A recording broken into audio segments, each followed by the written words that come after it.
Okay guys, on this next video we're going to do example 6, which is a tangent graph, and it looks like we're going to stick with degrees here. So right away I look at this and I know that it's not quite in that form that we would like it to be in, because the 2 is multiplying the x but not the number over here. So I'm going to first factor the 2 away from the x and from a 60, which would have to leave me with a 30 here. Remember, always take a moment, make sure if you redistribute the 2, do you get what you started with? And we do. Then I recommend actually taking that number in front here, but on the inside, and writing it as a number in the denominator. If we're multiplying by 2, that's the equivalent of dividing by 1/2.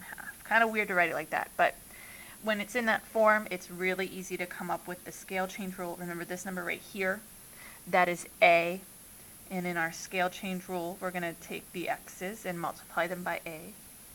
Another way to remember it is if you are dividing on the inside, it means you're changing something horizontally, and we're going to reverse the operation to multiplication in the scale change rule. So if I'm dividing by 1/2 in the scale change rule, I will multiply by 1/2. There's no number in front of tangent, so we're not applying a vertical scale change.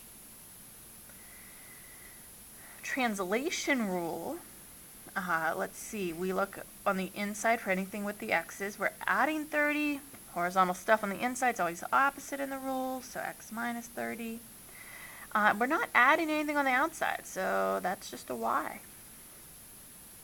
So no vertical translation. We're going to shift to the left 30 degrees. Amplitude trick question, not applicable with a tangent situation.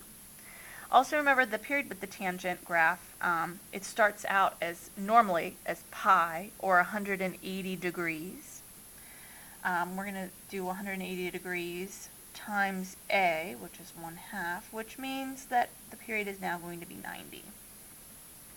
Okay, so now we are ready to graph this, and I know again on the next page it says to graph in radians. Don't. We're going to graph in degrees here.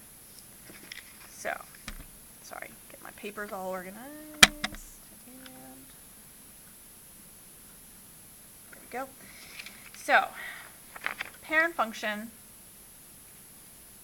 tangent graph, remember, you must draw 2 cycles, and we have an asymptote at -90, positive 90. We're going to have a point at 180, and an asymptote at 270.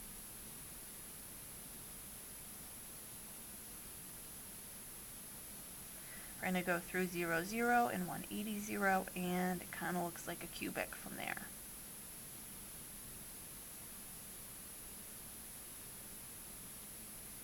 Okay.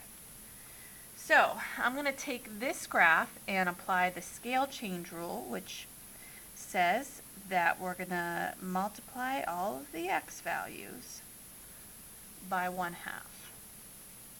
So if you look at your x-axis, all of these numbers here are going to get multiplied by 1/2. So -90, that's a -45. Now we have +45. Then we'll have 90. And then we'll have 135. I just took all of these x's and multiplied them by 1/2. So I tried to also, smush it together a little bit more too, because that's what's happening. There's a horizontal compression here. Now there's no vertical scale change, so I don't have to worry about any y values changing.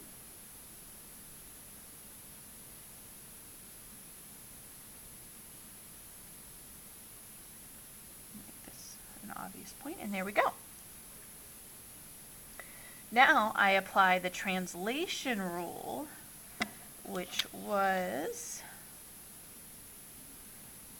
x minus 30, I believe. Let me double check that. Yep.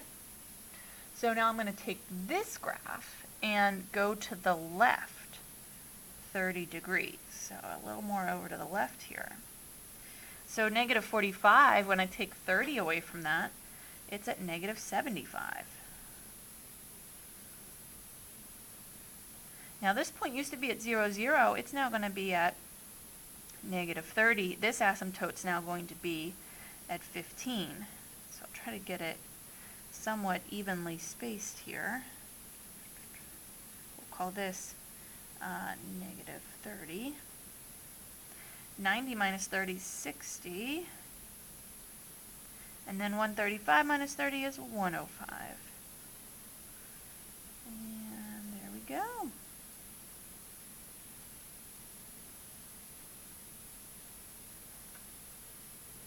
And we've got our tangent graph.